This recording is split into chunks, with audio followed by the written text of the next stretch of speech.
കോൺഗ്രസ് നിലമ്പൂർക്കാണല്ലോ പോകുന്നത്. അതെ അതെ. അവിടെ ഇപ്പോൾ ഉപതെരഞ്ഞെടുപ്പിലേക്ക് പോവുകയാണെങ്കിൽ ഒരു LDFിൻ്റെ ഒരു പ്രതീക്ഷ? LDFന് നല്ല പ്രതീക്ഷയാണ്. LDFന് നല്ല നിലയിലുള്ള സംഘടനാ ഒരുക്കങ്ങളും പ്രവർത്തനങ്ങളും ഒക്കെയാണ് നടന്നുകൊണ്ടിരിക്കുന്നത്. കോൺഗ്രസ്സിൽ UDFിൽ വലിയ തമ്മിൽ തല്ലല്ലേ, തർക്കമല്ലേ. സ്ഥാനാർത്ഥി തന്നെ എന്താ സംശയം, ബൈ ഇലക്ഷനെയും ബാധിക്കും, അതുപോലെ പഞ്ചായത്ത് ഇലക്ഷനെയും ബാധിക്കും, വരാൻ പോകുന്ന അസംബ്ലി ഇലക്ഷനെയും ബാധിക്കും. അവരുടെ തർക്കം പരിഹരിക്കാനേ പോകുന്നില്ല. സുധാകരനെ മാറ്റിയാലും തർക്കം തീരൂല, സുധാകരനെ മാറ്റിയില്ലെങ്കിലും തർക്കം തീരൂല. അപ്പോൾ സ്വാഭാവികമായിട്ടും കോൺഗ്രസ് വലിയ പൊട്ടിത്തെറിയുടെ വക്കിലാണ് ഇപ്പം നിൽക്കുന്നത് എന്ന കാര്യത്തിൽ ഒരു സംശയവും വേണ്ട. സഭ ആവശ്യപ്പെട്ട പ്രകാരമാണ് പുതിയ KPCC പ്രസിഡന്റ് എന്ന് പറയുന്നത്. ഇങ്ങനെ സഭ അത്തരത്തിൽ ഇടപെടുന്നത് ശരിയാണ്? സഭ ആവശ്യപ്പെട്ടിട്ടില്ല എന്നാണല്ലോ സഭ ഇപ്പോൾ ഇന്ന് പറഞ്ഞത്. സഭ അങ്ങനെ ആവശ്യപ്പെട്ടിട്ടില്ല, വെറുതെ വലിച്ചിഴക്കുകയാണ് എന്നാണ് പറയുന്നത്. പക്ഷേ അവിടെ ചാനൽ ചർച്ചകളിലും മറ്റും ഉന്നയിച്ചിട്ടുള്ളത് ഒരു പുതിയ മാറ്റം, അത് മതപരമായ രീതിയിൽ തന്നെ ചൂണ്ടിക്കാണിച്ചുകൊണ്ട് തന്നെ ചർച്ച ചെയ്യുന്ന നില പ്രധാനപ്പെട്ട ചാനലുകളിൽ തന്നെ വന്നിട്ടുണ്ട്. അതവരുടെ ഒരു ഉന്നമാണ്. ഇപ്പോൾ ഒരു KPCC പ്രസിഡന്റ് ക്രിസ്ത്യൻ സമുദായത്തിൽ ഒരാൾ വന്നാൽ ക്രിസ്ത്യാനികൾ മുഴുവൻ അല്ലെങ്കിൽ ക്രിസ്ത്യാനികൾ അതിലൊന്നും ഒരു കാര്യമില്ല. ക്രിസ്ത്യൻ വിഭാഗം BJPയുടെ പോലും പിന്നോക്കുന്ന നിലയിലേക്കാണ് കാര്യങ്ങൾ വന്നത്.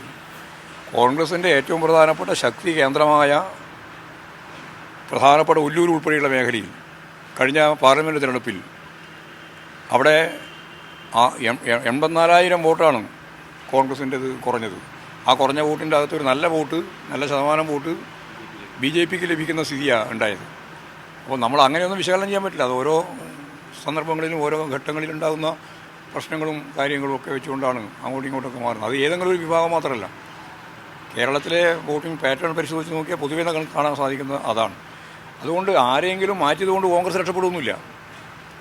ഇപ്പോൾ ഹിന്ദുവിനെ മാറ്റി ക്രിസ്ത്യാനിയാക്കി, ക്രിസ്ത്യാനിയെ മാറ്റി മുസ്ലിമാക്കി, അതുകൊണ്ടൊന്നും ഒരു മതനിരപേക്ഷ ഉള്ളടക്കമുള്ള ഒരു പാർട്ടി ആ നിലപാടിലല്ല കാര്യങ്ങൾ നീങ്ങേണ്ടത്. എന്നാൽ പോലും അങ്ങനെ വന്നാലും കേരളത്തിൻ്റെ രാഷ്ട്രീയ പശ്ചാത്തലത്തിൽ കോൺഗ്രസിൽ നിന്ന് ചെന്നുവിട്ടിട്ടുള്ള ഈ ഗുരുതരമായ പ്രതിസന്ധിയിൽ നിന്നും ഈ പൊട്ടിത്തെറിയിൽ നിന്ന് രക്ഷപ്പെടാൻ പോകുന്നില്ല എന്നുള്ളതാണ്. ഞങ്ങൾ ചൂണ്ടിക്കാണിച്ചതുപോലെ ഒരു പുതിയ കേരളത്തെ സൃഷ്ടിക്കുന്നതിന് വേണ്ടിയുള്ള അവസരം കേരളത്തിൽ ഇടതുപക്ഷ ജനാധിപത്യ മുന്നണിക്ക് വീണ്ടും 3ാം ടേമിലും ലഭിക്കത്തക്ക രീതിയിലാണ് പൊതുവേ മനുഷ്യൻ്റെ മനസ്സിൻ്റെ അവസ്ഥ. ഈ തദ്ദേശ തെരഞ്ഞെടുപ്പും അതിന് പുറകിൽ നിയമസഭാ തെരഞ്ഞെടുപ്പൊക്കെ വരുമ്പോൾ ഏറ്റവും കൂടുതൽ പ്രതീക്ഷ ഇപ്പോൾ ഈ കോൺഗ്രസിലെ അടിയിലാണോ? അടിയിലൊന്നുമല്ല, അല്ലെങ്കിൽ തന്നെ ഞങ്ങൾ ഈ അടിയൊരു പ്രശ്നമുള്ള കാര്യമല്ല. അവരടിച്ചാലും അടിച്ചിട്ടില്ലെങ്കിൽ ഞങ്ങൾ ചെയ്യും. പോരെ. പിന്നെ അതല്ല ഇതിൻ്റെ ഭാഗമായിട്ടുള്ളത് തന്നെയാണ്. അത് പണ്ടേ ചോദിച്ചുകൊണ്ടിരിക്കുന്ന ഒരു ചോദ്യമാണ്. അതിൻ്റെ കാര്യമൊന്നുമില്ല. അതിൻ്റെ മറുപടി വരേണ്ട കാര്യം ഇനി ഒരു കൊല്ലമില്ല. അപ്പോൾ അതിന് വിലയിരുത്തലാണോ? എന്നാൽ ചിലക്കറിയോ? അതിലൊന്നും കാര്യമില്ല. വെറുതെ ഇങ്ങനെ ഒരു ചോദ്യം ചോദിച്ചുകൊണ്ടിരിക്കുന്നതിന് മുമ്പേ സംസ്ഥാന കമ്മിറ്റി മെമ്പർമാരും സെക്രട്ടേറിയറ്റ് മെമ്പർമാരും ഉൾപ്പെടെ ചുമതല എടുത്തുകൊണ്ട് ഈ ഞങ്ങൾ 22 മേഖലകളുണ്ട്. 22 മേഖലയുണ്ട്.